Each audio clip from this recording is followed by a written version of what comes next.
Good evening, Hall of Fame Dynasty members. It is that time again. It is preview time for the baseball season.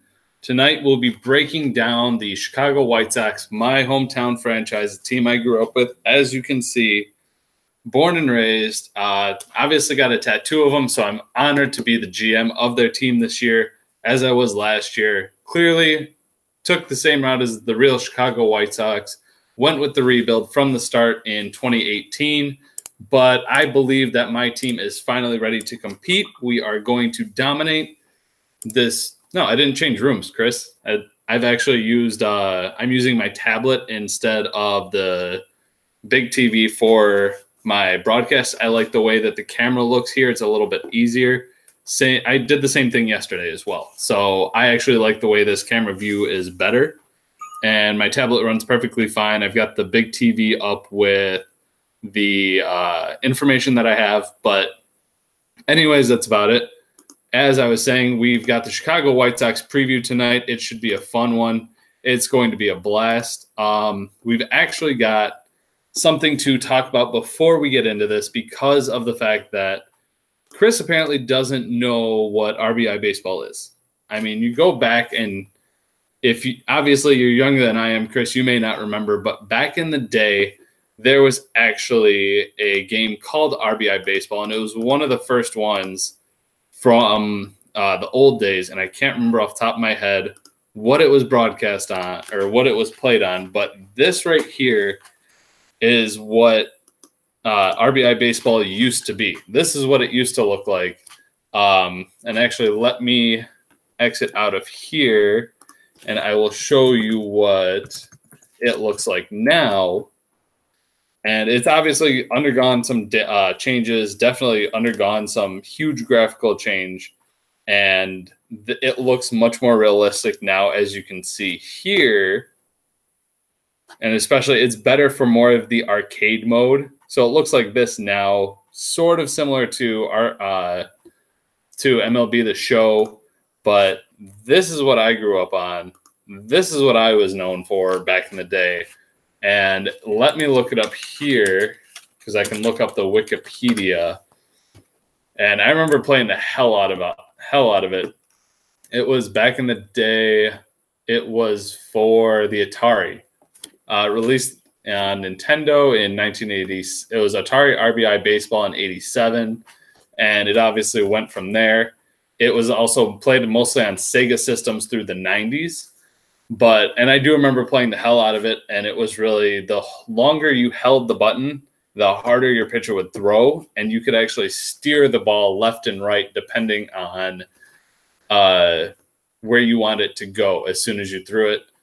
And Xbox and PlayStation and Nintendo Switch all have RBI Baseball since MLB The Show is only on PlayStation, unfortunately. And I still really want to debate whether I want to get it or not. It all depends, just with everything that's gone on. It's on my mind. I want to play it. It's a de-stressor for sure, but it can always wait. I've got a lot going on at this point, but this is what it used to look like. 8-bit graphics for the most part. Fun as hell, but it is what it is. So let's get into our main portion of tonight's show, and that would be the Chicago White Sox. Like I said before, they were a team the most active team last year. They did trade with every single team in the league last year. And that was the funny thing was that was with 12 teams in the league. Obviously, we've downsized to 10 since then. But they were the most active team, went through a rebuild, everything else, finished in 7th place. They really weren't expecting to make the playoffs, but for them to get as close as they were was fairly exciting. However, I look back on it and I kind of wish I had finished a little bit lower in the standings. But it is what it is, and we have 2019 finally ahead of us. So why don't we look here at what used to be called U.S. Cellular Field, and it is now Guaranteed Rate Stadium. Still don't like the name. It's always going to be Comiskey to me, though. I mean, that's my home park. That's my home team. And Comiskey Park always will be. And I'm hoping to field a very fun team this year. So let's look at the first player here, one that I actually picked up off of free agency this year, and that would be catcher Danny Jansen. One of the higher ranked prospects in terms of catchers, not very flashy because he doesn't have that standout tool of 30 home run power or 300 average type hitter for considered to be a Buster Posey type. But he is a guy that if you look back at any of his stats and what he did in the minor leagues, he could be a 300, 400, 500 type guy, or at least close to it in the MLB, because he was not a highly ranked prospect. Like I said, not very flashy, but pretty much 55 future value across the board. And he's got that ability to slug. He's got the ability to get on base. He takes a walk. And even in his short stint last year in 31 games, he walked 9.5% of the time, 350 on base, not as much power as you'd like to see, but there's definitely some potential there. And he is only 23 years old. He'll be 23 for about a few more days here. He turns 24 at the beginning of the year, and there's really no one competing with him in terms of playing time in the Blue Jays operation. Russell Martin's gone. They really don't have a competent backup. So Danny Jansen's going to get the majority of the starts and has the ability to be a pretty safe player. He's not a boomer bust, but he also won't be a top 2 catcher this year, although I think he does have some great value because of his ability to walk. Next, at first base, the Chicago White Sox have Cody Bellinger. A very rough year for him in 2018, as he really stumbled in the first half of the season, and it was not a bright look for him. It was a huge sophomore slump, only 25 home runs, ended up with an OPS of 814, 76 runs driven in, but definitely versatile between playing the outfield, playing first base, and putting together a 25 home run and 14 stolen base season out of a first baseman is great. He likely won't keep up the stolen bases at 14 for all of his career, but as a 23-year-old only, I believe right now, he has that potential to, and the athleticism to do that. And he will likely play in the outfield a decent amount with Max Muncy playing at first. And as bad of a year as he had, and as many people wanted to give up on him, he is only 23 going into this year. And he still won't turn 24 until about halfway through the year. So he's got a ton of potential still. Not what you wanted out of him last year, but will be part of a good Dodgers offense. And hopefully he has a few more RBIs than he did last year at 76.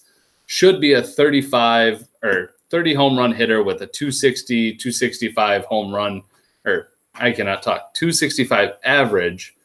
And it's great out of a first base spot, which has been actually pretty lackluster going into this year, or so it looks. Next, we'll move on to Whit Merrifield, who will be their second baseman to open the year. And not much of a power guy, obviously a lot of speed, but he showed that 2017 was not just a fluke, as he did start off 2018 fairly cold, but finished with a 304 average with over 40 stolen bases. And huge speed guy, has double-digit pop. I would almost compare him to a Trey Turner light.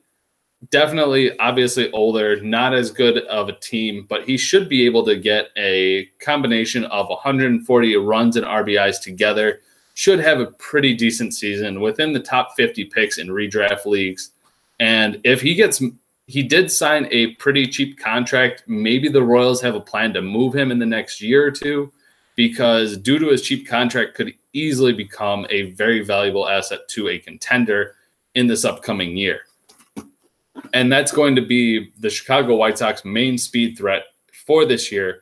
Definitely gives them a baseline for speed, even though it's only one category. He is able to get a decent average and does have the ability for some pop. So next, moving to shortstop, this is their opening day shortstop in Alex Bregman. Not what they planned on, not what they had in mind when it came to setting up their team in the offseason, but their main starting shortstop, Francisco Lindor, did get hurt. We'll discuss him a little bit later here in the show. but they did make a move and showed that they were ready to contend by acquiring Alex Bregman from the Houston Astros in a big package of prospects and Andrew Benintendi, which was the headliner. And as hard as it was to give up Andrew Benintendi because of that potential of him becoming a 2020 type player, especially with that stolen base speed, Alex Bregman showed that he's a top third baseman, still has the shortstop eligibility because Carlos Correa has not shown the ability to stay healthy year in and year out. So Bregman usually bounces to shortstop. They'll put somebody else over at third. And if he can maintain that eligibility, that's great. But either way, he's a part of the long-term plans for the Houston Astros as he signed a 5-year, $100 million contract with the Astros. He's going to be a part of that offense, especially as a cleanup hitter, most likely. I'm definitely excited to own Bregman. I haven't owned him in any other league, so this is a definite joy for me to have this type of player. Now, moving on, obviously Travis Shaw going into this year would have been my second baseman. Moved him over to third with the fact that Bregman is my starting shortstop with Francisco Lindor on the injured list going into this year. But Travis Shaw is one of my favorite guys to own, especially as a part of the Brewers offense. I think he got a little unlucky last year with his batting average because he hit 241 on the season. Definitely a lot of power with 32 home runs on the season. And looking at projections for 2019, that's regular season, projected, they have him rebounding a little bit with a 262 average, 30 home runs, 89 RBIs. One of my favorite acquisitions. I did get him as a big part of a deal for dealing Ronald Acuna to the Atlanta Braves. As nice as it would have been to own Ronald Acuna long term, I liked what I was getting in football and the fact that I was getting a really good package back in baseball with Travis Shaw, a bunch of picks for obviously the reduction draft that we had. And I think it really made my team better overall. Hard to deal Acuna. Would have liked to still have him, especially with us having 5 outfield spots. But I like where my team is at. Travis Shaw with the second base eligibility as well. If something happens to an outfielder, I can move Whit Merrifield over to outfield. I can move Travis Shaw into second. That eligibility is really nice. The flexibility is definitely there. And I'm excited to have him in this league as well. Now, moving on to the outfield, we have the number 1 pick, number 1 overall dynasty asset, and that is Mike Trout. I received a lot of calls for him this past year, or this past offseason at least. I wasn't really willing to part with Trout. I definitely received some great offers from some other teams, and as much as I'd like to say that I could part with him, it's really hard. I mean, you see what he does year in and year out. Almost 40 home. He's projected for 43 home runs, 22 stolen bases. We know he's going to be locked into LA for the rest of his career with that 12-year deal that he just signed. And he was just short of the 40 home run mark last year, as he only played 140 games, dealt with a little bit of an injury, and had a huge slump in June. But we all know what Mike Trout is. I don't need to spend much time on him. So let me move on to the next outfielder that I have that would be considered my outfield 2 that will be patrolling left field, and that would be Juan Soto, coming in as a top 50 dynasty player.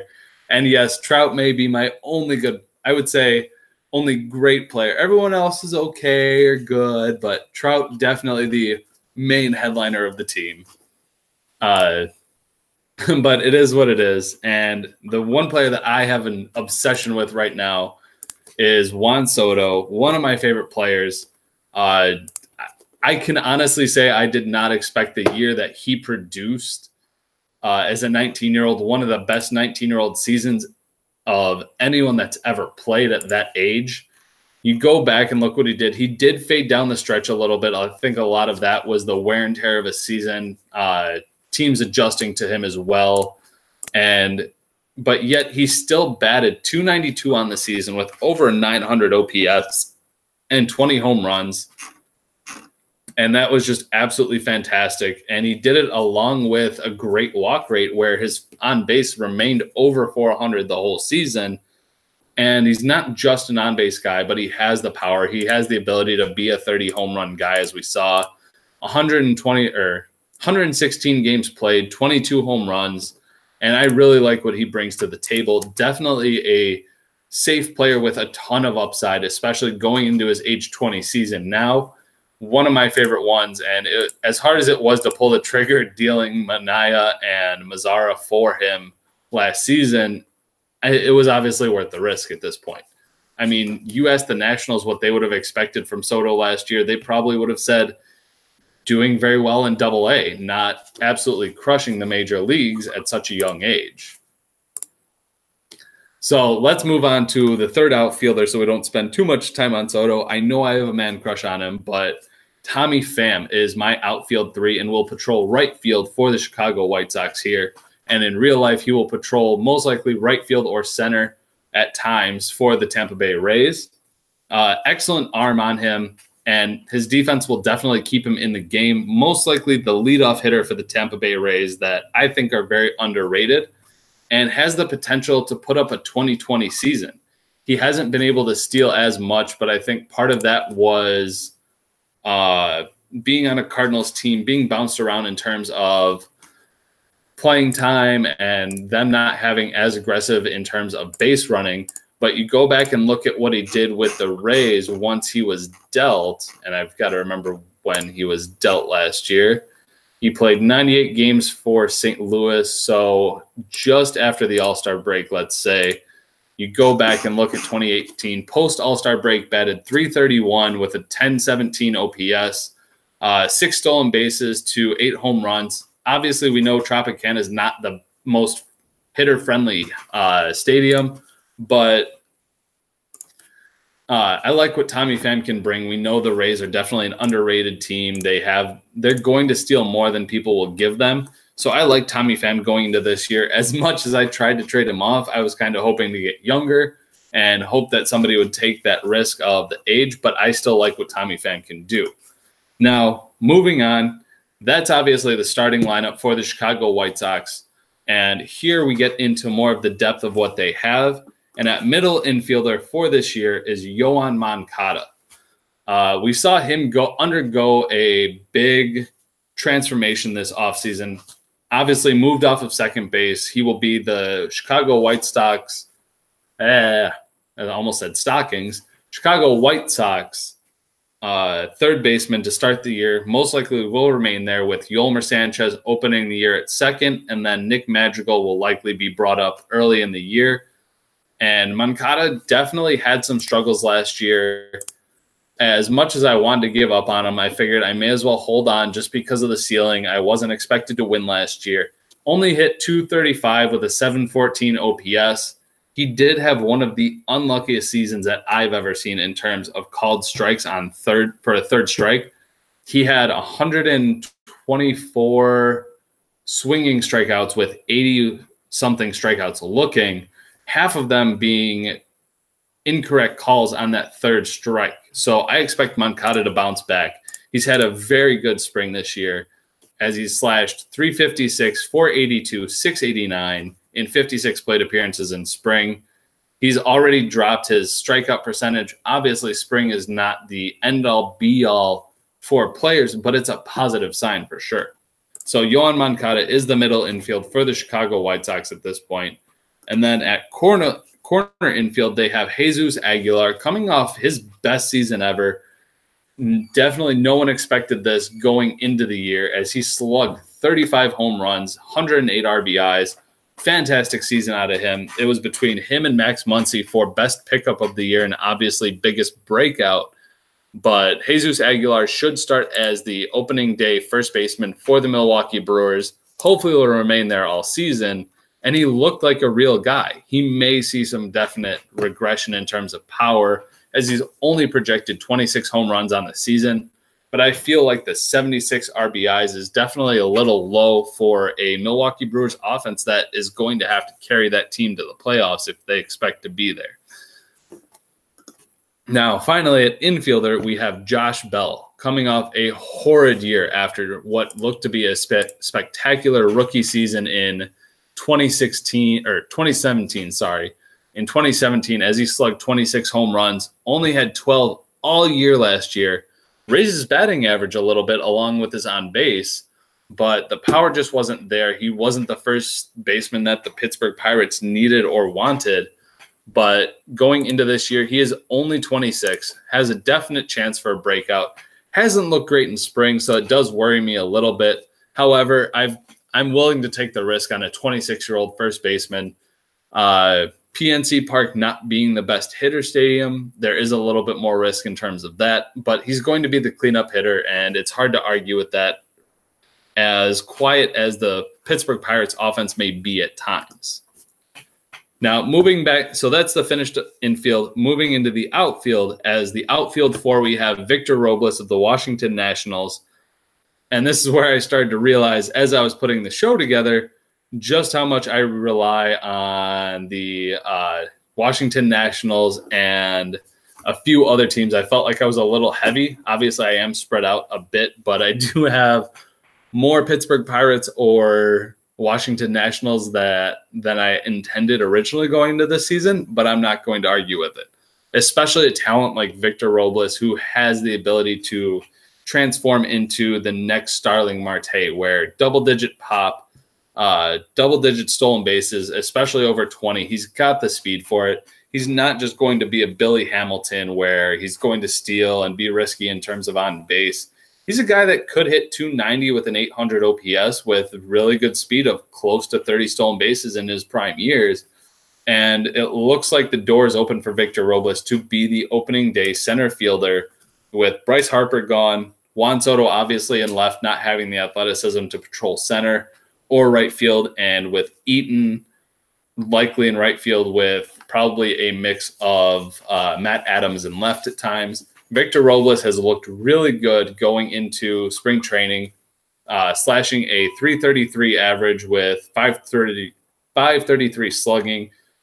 He may be hitting near the bottom of the order to begin regular season, but I don't expect him to sit there very long because the potential of Victor Robles and Trey Turner hitting together, I mean, at the top of an order is great. I know Adam Eaton has a great on-base percentage, but he doesn't have the speed he used to, especially after a brutal knee injury. And they want Trey Turner to steal more, so I find that hard to believe when they're going to supposedly start Adam Eaton at the leadoff hitter, because that's just going to slow down Trey Turner's stolen base attempts. So the storylines from the offseason don't seem to match up. So I like Robles as a guy that, even if he does hit at the bottom of the order, has the speed to put up stolen bases. Next at outfield 5 is a guy that I picked up off of free agency, and that would be Harrison Bader. Really nothing flashy, but you look at his projections, and it's almost an Andrew Benintendi light. He doesn't have the average, he doesn't have the OPS, but in terms of home runs and stolen bases, could provide a 18-18 or 20-18 season as he's projected. And as an outfield 5, I like that a lot. The fact that he's going to help add to counting stats should be a decent part of a St. Louis offense that should be exciting with Goldschmidt and DeYoung. Carpenter, obviously, as a big heart of that lineup. And I like Bader as a 5th or 6th option in that offense who should be able to steal bases at times. I mean, we know that the Cardinals are never really too shy from stealing. All right, Steve. I'll be seeing you. We'll see what happens. I know you've got a good team. I'm excited to do your preview. I think we'll be making the playoffs, considering that there's only 4 teams that won't. Maybe I only sneak in as a 6th seed. I mean, I see your point.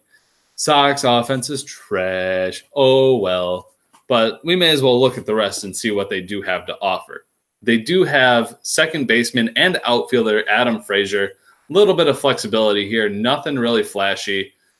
Just kind of a guy to take open a spot. Looks like he should be the Pirates opening day second baseman. Offers a little bit of pop, a little bit of stolen bases.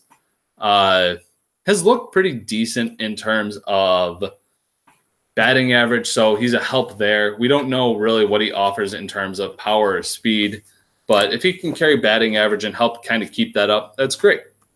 And then at the second utility position, we have Leonis Martin, who actually was a bad drop for every league last year because he looked so great when he got to Cleveland. And then unfortunately he did deal with the huge life-threatening illness that he suffered last year. That was the only unfortunate part of his year. But he looked really good when he played with Cleveland last year in the 6 games played. Obviously, very small sample size, only 15 at-bats, but he had 2 home runs, 333 average, looked great, had the power. So he's going to start at the top of that lineup with Francisco Lindor out, and looks to be a good 15-15 candidate, even at 31 years old, I think. Yeah, 31 years old. Has the potential to be a very valuable fantasy asset, even if he doesn't have the highest terms of power or speed, just adds to those categories. So next we get to the bench of the Chicago White Sox. And, of course, we have outfielder Daniel Palka. Looks like he should be able to start in right field and be a big part of that offense for the most part. Obviously depends on John Jay and if he's going to be healthy, but he has a power, very high power bat from the bench, which is why I picked him up. May not be an everyday starter, but a guy that if I can throw him in on off days for certain teams, and if he hits a home run, all right. He's got the ability to slug. Terrible on base skills, at least from what he showed in his season last season, but I like the power potential, so that's why I've got him. Then also on my bench, I have second baseman and possible outfielder Brandon Lowe. Or no, it's Brandon Lowe, because then Nate Lau is the first baseman for the Tampa Bay Rays. They have 2 different pronunciations, although it is spelled the same. Really just a speculative guy for me right now. Only a 1 at-bat away from not being minor league eligible, so I figured I'd hold on to him. Liked what I saw. Definitely a touted prospect for the Tampa Bay Rays, a top 10 prospect for them. May not matter when it comes down to it, because they do have a pretty stacked lineup, as underrated as it may be.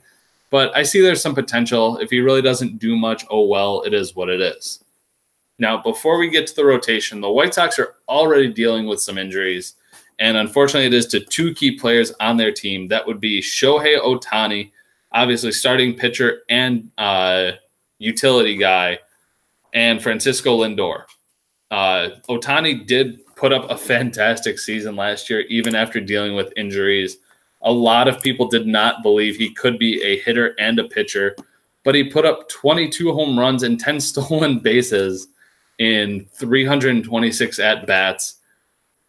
Absolutely insane. And that came with a 285 average. This guy is balls to the wall, one of the best players in the game. Unfortunately, he is dealing with Tommy John surgery. He is recovering from that, although a lot of projections do have him back in the lineup as their designated hitter every day at starting in May. So I'd love to see that. The fact that he is able to produce not just home runs, not just average, but also stolen bases on top of that is insane to me, and I love seeing it. Yes, it may take time away from Albert Pujols, but the Angels are looking to win, and Ohtani's going to be a part of that, whether he's on the mound or at the plate. And then obviously we know who Francisco Lindor is. Possible 30 home runs, 20 stolen bases year in and year out. If he can just get healthy, that'd be great for not only my team, but also the Cleveland Indians. And it looks like he should be back pretty early. He should debut within the first week of April, which I would love to see. So that's what we have for the Chicago White Sox offense. Obviously, a lot of time and love into this team. Took a lot of moves to get where I was. Most of the team is actually, now that I look at it, a lot of it is so much different than what I drafted last year, because Jansen wasn't there. Bellinger, Moncada, and Trout are the only pieces of my offense as of right now that were in my opening day lineup for 2018. So let's move on to the starting pitching. Let's look at the rotation, the bullpen, and the bench pitchers that the Chicago White Sox have to offer in 2019. So to start, I will say they do not have any aces of teams that are right there right now. But this is a fairly deep pitching rotation, which starts with Trevor Bauer, known weirdo, known troll, but fantastic pitcher. Obviously, incredible season last year in 2018 with a 2.21 ERA, over 200 strikeouts in only 175 innings. One of my favorite pitchers just to watch because of the nastiness that he has and the fact that he's been able to work back from the issues that he had as a young pitcher. So definitely a guy to watch. And rumor has it that he's actually developed the Carlos Carrasco or Cookie changeup that Carrasco pitches. If he's able to add that to his already nasty repertoire, just watch out, because he could be a top 10 pitcher going into this year.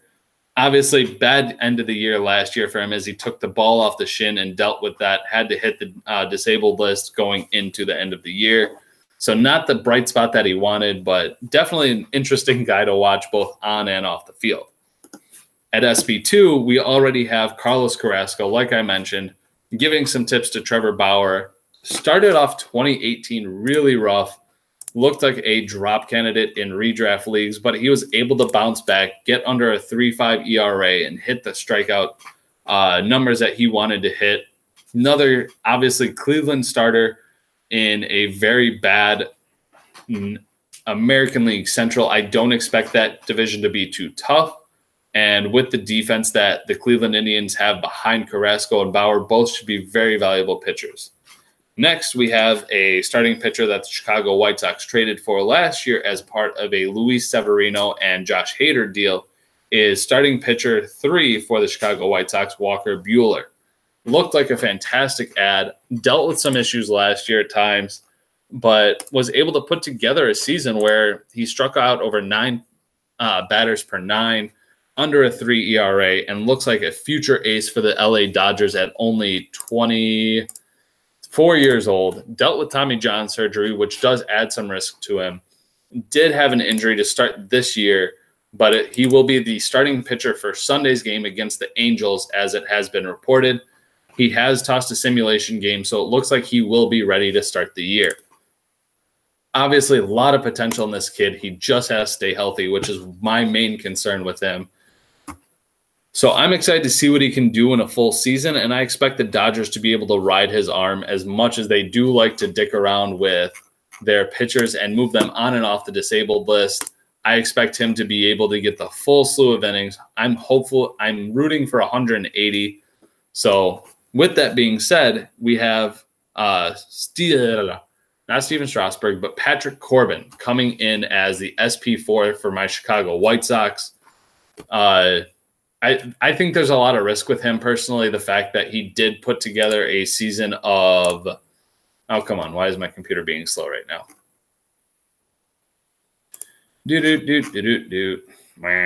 Technical difficulties, whatever. He did put together a fantastic season last year. There we go. A little bit slow. But did put together a fantastic season, a 218 batting average against, a 1.05 whip, threw for 200 innings for the first time since 2013, which was his main breakout campaign where everyone loved watching him. Didn't have the same strikeout numbers as he does now, but he did start throwing that slider a lot more, and I have a lot of faith in Corbin, if he is healthy, to put up great numbers because of his slider, and also because the Nationals know how to handle their pitchers. Look at Max Scherzer, look at Steven Strasburg, even some of the guys that they brought up before. Not everyone's been a hit, but they do have that big, big potential in them.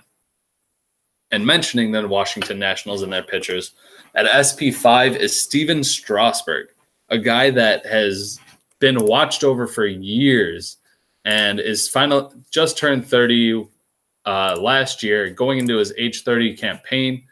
And he's never been able to throw a ton of innings in his career. He's always had that issue of not being able to stay healthy. But I feel like this might be the year. I really don't expect him to throw 200 innings. He's projected for 150 innings at this time with a fantastic strikeout rate. A lot to believe in, a lot to worry about, of course, because the highest amount of innings he's ever thrown was in 2014 when he threw 215. And since then, he hasn't been able to hit. He's only hit 175 innings once, and every other time has been below 150. So maybe he's finally changed his offseason regimen. Maybe he finally gets some luck. But even at 150 innings, it's going to be quality stuff out of him. So that's the starting rotation, one of the nastiest rotations in this league.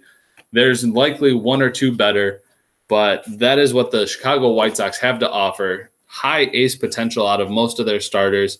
And if one of them goes down, that's where problems are going to arise. But let's move into the bullpen, which seems to be a fantastic piece for them. They did definitely overhaul this spot last year. None of these 4 relief pitchers were in their bullpen to start the year in 2018, but due to drops and due to trades, they've rehauled and revamped this team. Now, we'll start with main closer Edwin Diaz, obviously moved from the Seattle Mariners to the New York Mets this offseason. Originally, I thought that was going to hurt his value, but then the Mets decided to go all in. They acquired Robinson Cano. Obviously, they still have Todd Frazier. They were able to grab Wilson Ramos at catcher. So they should have a pretty decent offense to go with it. And even if they don't, they'll be in a lot of close games. They're not going to be a Yankees, Red Sox, Cubs type offense where they're blowing teams out 10-5 every night, but should be on a winning team for sure. He's projected for 68 innings, 39 saves, and he's been one of the best closers the last few years, even though he did deal with some big struggles last year to start the year. Next, the Chicago White Sox have relief pitcher Roberto Osuna, who there's been a lot of speculation around since last year. And he was actually, he obviously dealt with a domestic violence issue last year, ended up finally getting tossed, if I remember right. He was on the Colorado Rockies for the longest time. They held on to him. They finally had to let him go as they chased that beloved World Series trophy, and they ended up getting it. So the loss of Roberto Osuna as a relief pitcher does hurt a little bit, but once again, it's a relief pitcher. They have up and down years. But Roberto Osuna will close for the Houston Astros, one of the best teams in the league, of course, one of the best young closers. Can he keep where he was? We'll see, because he did struggle with the Houston Astros at times.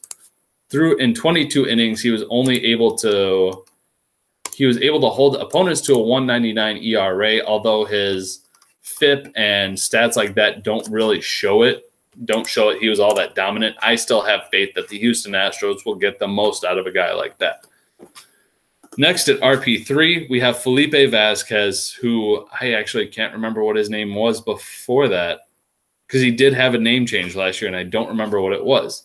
But he was a guy that the Chicago White Sox acquired off of free agency.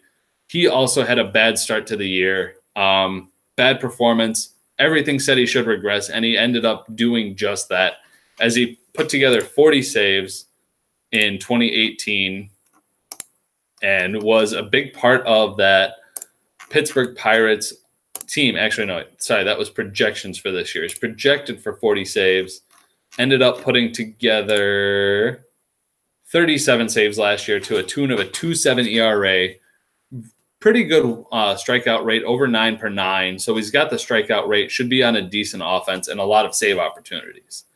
Finally, at RP4, we have recent acquisition Will Smith. I don't buy much into the San Francisco Giants. However, I think he has a chance to take over the closing gig for the San Francisco Giants, as Mark Melancon has struggled a lot. And Smith, especially when he was healthy, was a very dominant reliever, even if people don't really remember it. You look back at 2016 when he was with the Milwaukee Brewers. In 2015, he had seasons where he was under 2 point. He was at 2.7, 3.68 with some pretty good strikeout rates. And that's why I bought into him. I traded a little bit of youth in Ty Buttray from the LA Angels, who may end up closing this year, but I kind of wanted a more sure thing. And I figured that way I have something that I know should be a little bit safer, even though he may not have the same upside as Buttray for a long term. So that's the bullpen. Some high names out of the bullpen should hopefully be able to keep their jobs with safety. So let's look at the following 3 pitchers that they have to round out this pitching staff. Currently, as it is, they are all relievers, starting with Keone Kela for the Pittsburgh Pirates. Obviously, like I said, another Pittsburgh Pirate on this team.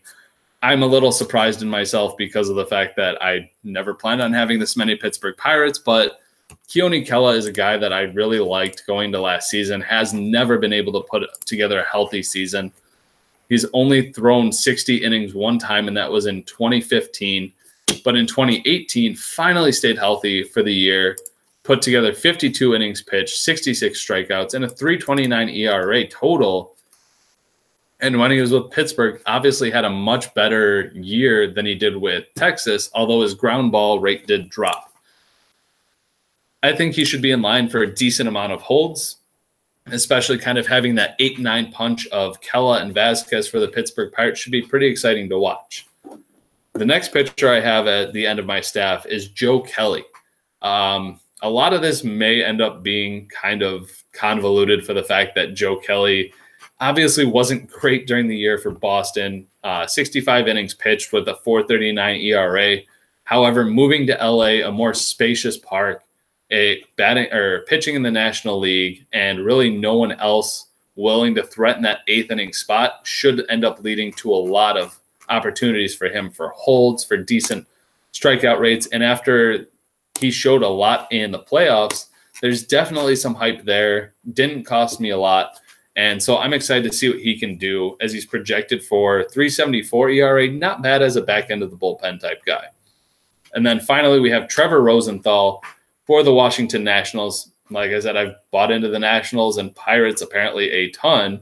So Trevor Rosenthal coming off a huge injury, only projected for 48 innings pitched, but looking to get a lot of opportunities as a Washington reliever. They've obviously had some struggles, but he will pitch out of the 8th inning most likely with, I don't even remember who their closer is at this point. But he's only 28 years old, and he's looked really good in this spring. So I like Rosenthal as a good back end of the bullpen guy here, as I realized I didn't click. Looks good in red. Obviously, I'm looking for him to have a good year, good strikeout rate when he last pitched. Next, we'll just kind of glance over the bench pitchers here. One of my favorites, obviously, Tyler Glass now was moved in a NBA deal with the Atlanta Hawks. I didn't expect it to work out this way. The fact that Wesley Matthews ended up cut or moved shortly after our deal was kind of crazy. I didn't expect that for sure. A lot changed, but Tyler Glass now, definitely some upside. Definitely still a lot of risk even at 26 years old, I think he is. Yeah, 25. Looked pretty decent with the Tampa Bay Rays. Didn't really hold it down all too well, as he had a 4.20 ERA. Pitching in a very difficult AL East, but upside there, good strikeout rate. We'll see what he can do this year. Then we've got starting pitcher Zach Eflin, who I picked up off of waivers recently. Didn't expect him to become available. I think there's some upside with him as well, with the improved defense in Philly with Harper and Segura. I think he's got a chance to be a pretty decent SP5 or SP4 at best, probably. Not a ton of upside yet. Then we have Eduardo Rodriguez, who not really been my love child, not been a guy that I've been high on, but I did draft him. Big part of my team last year. Has never been able to stay healthy, but this is the first offseason that he's actually been healthy in the offseason. Kind of similar in the name of Carlos Rodon, a bit younger, of course. Pretty good strikeout rate still, not as high as Rodon at times, but Rodriguez has that potential to be on a good Boston team, obviously as the SP4. And I like what he can bring. A lot of risk with him with his health. We'll see what happens. Next, we've got relief pitcher, and the only one that's on the Chicago White Sox bench right now is Kelvin Herrera, projected for 44 saves plus holds. I'm not sure how. I mean, that's obviously the White Sox should play a ton of close games, so that maybe inflates that number a bit projected-wise. But a 3.7 ERA, nothing really flashy there. Really just going to be a guy for saves and holds. Could be on the waiver wire as soon as early April if he's not able to stay healthy or if he has a bad start. A guy that is rotational for sure. Especially at his age, he hasn't been whipping up the 96, 97 type pitches that he used to pitch at, and he's only been in the low 90s this spring. So going on, we've got Kenta Maeda, also a guy that I brought in through trade this year. Don't even remember how. Really, only risk that I see with him is the fact is the Dodgers like to bounce their guys around, keep them off balance, keep them on using the injured list. especially bouncing between the 10-day and 15-day. It keeps them healthy, and especially healthy for the playoffs, which is what really matters. Next, we've got starting and relief pitcher Josh James, a guy that really broke out last year. Wasn't as great as he could have been young early in his career, but he has earned a spot in the Astros bullpen, only 26 years old. And in his debut last year, he was able to put up 29 strikeouts in 23 innings pitched with only 7 walks and a 2.35 ERA. Unfortunately, he is really blocked by the Houston Astros, although he could be one of the first guys to jump in the rotation if there's an injury. Next, we have starting pitcher Shane Bieber, one of my favorite guys to watch.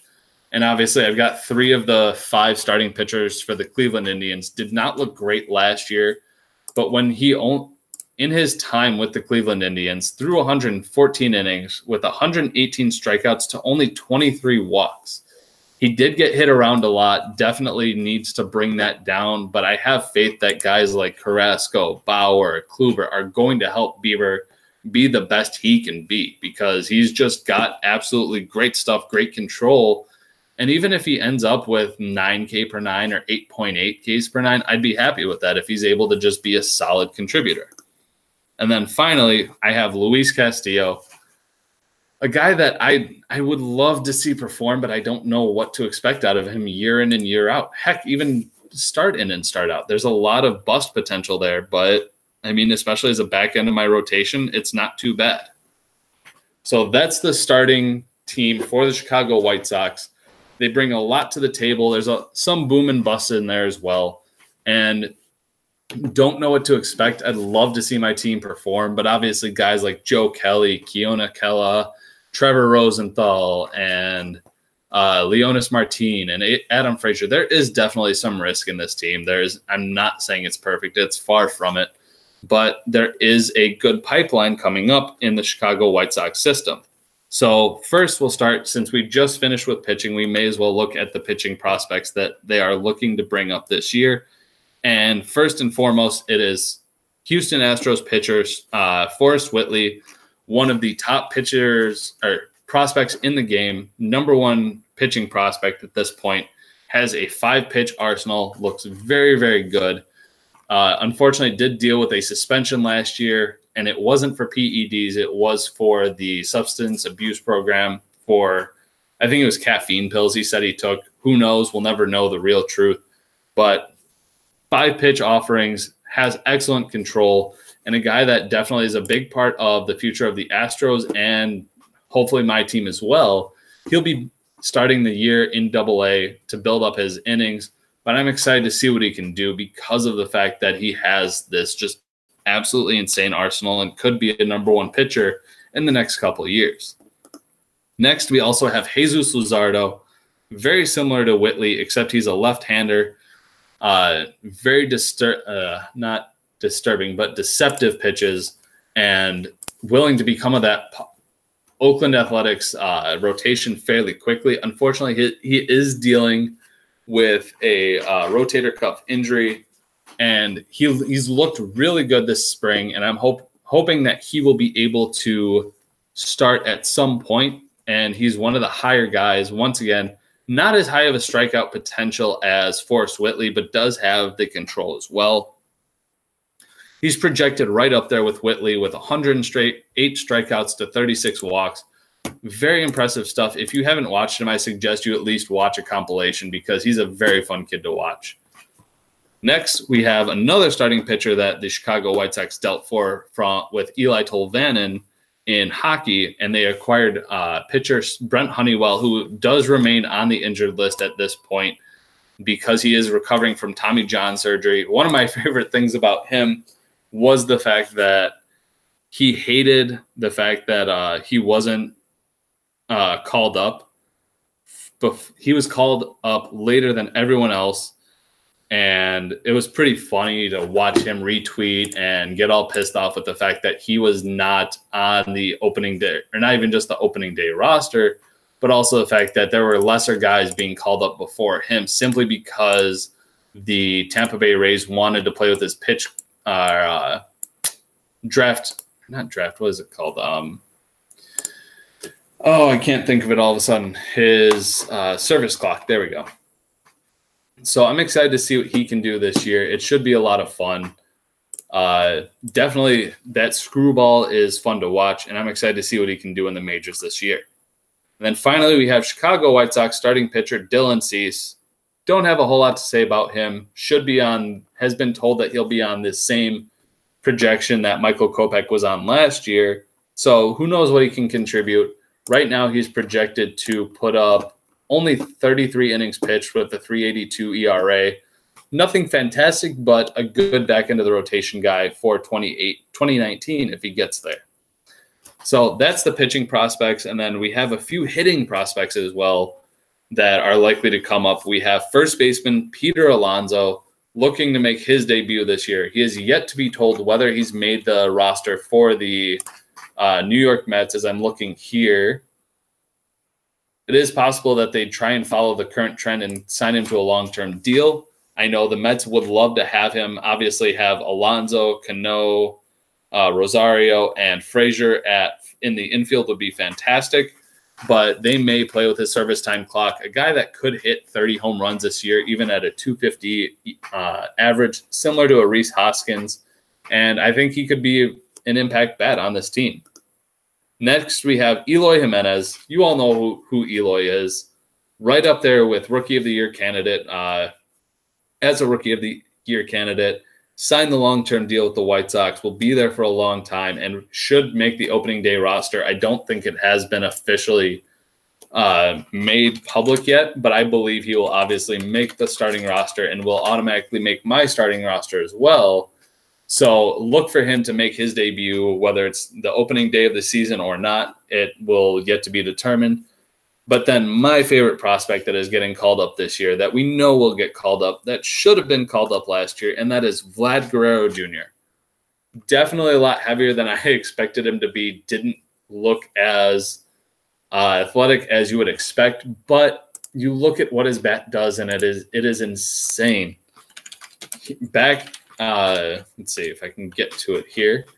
Last year, he was slashing for 400 average early on in the season and almost held on to it. In Double-A, he slashed 402, 449, 671. And in Triple-A, after coming off an injury, he still hit 336 average with 6 home runs in 30 games. Obviously, the power kind of dipped. Hitting home runs in the minor leagues is a little bit tougher.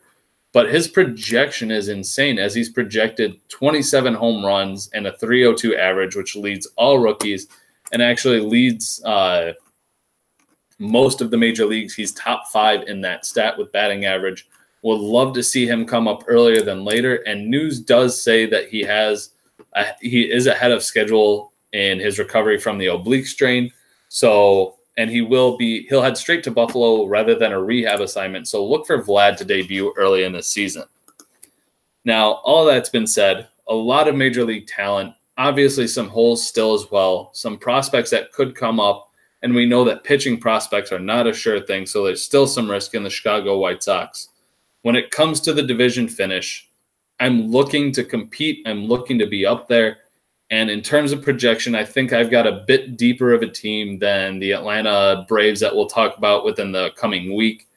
So I'm going to project myself as the division winner in the because I totally forgot what we named them. In the Hank Aaron division. I should have realized that, because obviously Sean would want to be in the Hank Aaron division. And so I'm projecting myself as first. I will give myself a league finish of second because there is still some risk. But with the Houston Astros rebuilding, the Yankees having some holes on their lineup, I think I'll be able to take advantage of that. And I do wish that the Miami Marlins were in my division so I could crush them, because we all know that, Chris likes to talk a lot of shit. I'd like to see him back it up this year. And we'll see what happens with him. He does have himself finishing first in everything. But I've got the league prediction as second for the Chicago White Sox. I'm coming for that championship there, Keith. And I'm hoping it'll be a fun year. A lot to look forward to for my team. It's just fun for me. You guys know how much I love baseball. My favorite sport for sure. And you'll notice that it's gotten a little bit darker in here. Obviously, it's 7:32, a little bit darker, so it looks a little bit weird now. But I do want to thank you guys for joining me for the preview. You guys obviously had some fun. I had some fun with your guys' trash talk. It is weird that I do have so many Pirates and Washington Nationals players that I really didn't expect to. I mean, believe in, but I do believe that I will finish first in my division, Chris. I mean, I feel like I've got enough of a floor and enough of a ceiling to be able to compete with Sean, of course, and it'll be a fun season. I mean, do you actually believe you'll be first overall, Chris? I mean, you are the Marlins, and you might be similar to Jeffrey Loria, so I'd love to see your thoughts. But it is what it is. I will be standing. Wait, what? It's damn near impossible for that to happen fourth. That makes no sense. Are you talking that I'll finish in fourth? I'm not exactly sure what you mean, Chris, but it is what it is. I will be getting the next preview that I have up on the docket would be the Minnesota Twins, and this will begin our running start of playoff teams that made it last year that are looking to obviously repeat this year. And no, I don't believe I will finish fourth, Chris. I think that is absolutely asinine. So it is what it is. We'll see what happens. Look for the Minnesota Twins preview to be out later this week. I just want to thank you guys for everything. I'm looking forward to a fun baseball season. It's weird that we're going from having 3 sports back down to 1. It's going to be a lot more chill, which is weird, but I love it. So good luck this year. It's going to be fun. I will try and push out these previews as decently quick as possible along with quality. So thank you guys for everything. I had fun. Let's go baseball.